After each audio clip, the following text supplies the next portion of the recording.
It's not historically accurate, right? It is a resonance with our current culture and economic system. But if we look at the history of humans going back 300,000 years, no matter how liberal you want to apply this kind of horror show to, no more than the last 10,000, and in its strong form, not really only since 1870. I think you fail to see how we are scaffolded by our cultural creations, which are subject to change. These are things that were created by humans, and they can be changed by humans. And if you look at anthropology and the history of how humans have lived, there's a vast variety of ways people can relate to work. Forgers didn't define themselves in terms of their occupation, nor did they work even 8 hours a day. They may have worked 2 hours a day and not every day.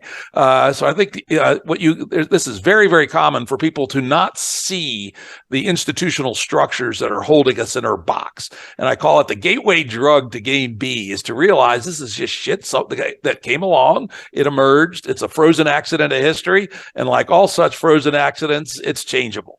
Listen, work is the wrong word here. Purpose and meaning is the right word. You're saying that purpose and meaning is derived historically for human beings from somewhere outside of work. I say that's complete bullshit. There's no historical facts behind it. It's anarchism. It's bad anarchism, Jim. So let's go back to people. Purpose and meaning are the words. People go, especially men, go absolutely crazy without purpose and meaning. So do women if they're not part of a reproductive process. That's just how biology works within human beings. It even works that way within transsexuals and shaman people too. If you're not part of a meaning-making system where you have a role, an archetype within the archetypes in a tribal context, you go crazy.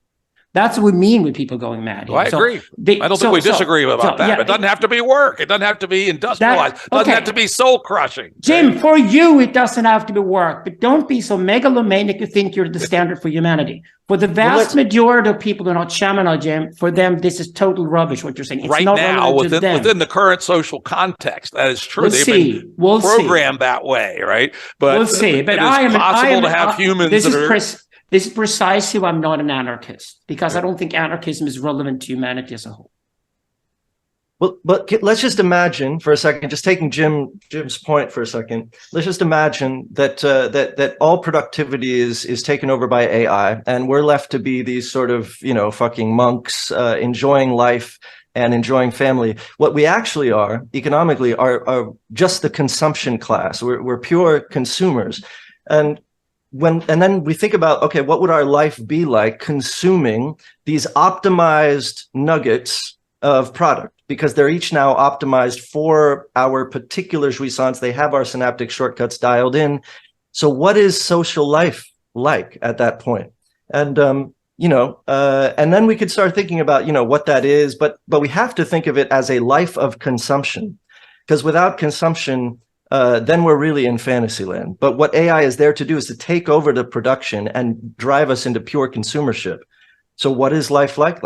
We talked about that in the Netocrats 23 years ago. Mian said it because he called it the consumptarian underclass in the digital society. This is exactly the nightmare we're looking at right now, because the vast majority of people are devastated by it. Let's ask Thomas Hamelryck here. Let's go to Girard. What happens to mimetic desire in a society where you're told you're only here to consume because you're too fucking stupid and too intelligent to do anything more meaningful than consumption? Okay, what happens then with mimetic desire? I would love for Thomas to explore a Girardian view of a society the vast majority of people are told they can do nothing but consume.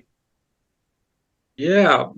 So one of the things that will be, so you refer to the book printing and the introduction of book printing, and then the spread of the Bible, the conflict between Protestants and Catholics, the 30-year war.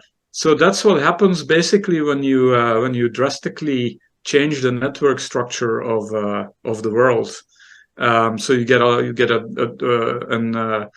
get a time period where you have an enormous amount of turmoil and a lot of people who don't know their position in the world anymore. And that already happened with the rise of internet, of course, because that drastically changed the network structure of our world. And now we have AI, so we have like another revolution on top of that.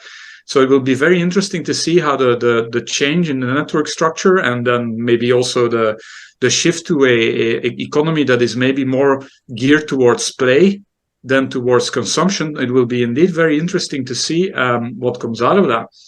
And what I think that what is needed is to basically understand that all of this technology interacts with a very archaic pattern that is characteristic for humanity, and that is this contrast between prohibition and the sacred, or prohibition and ritual.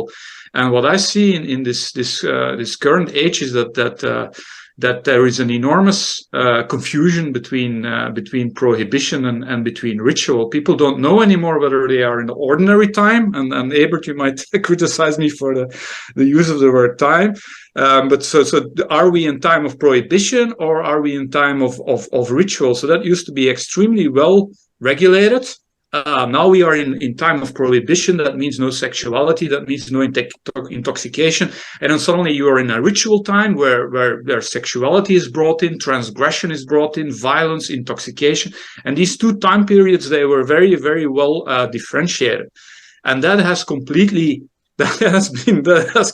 disappeared from our society, unless you are I don't know, a neo-Orthodox Christian or something like that, who tries to bring that back, that structure of prohibition. So what I think we will see is like an age of enormous confusion.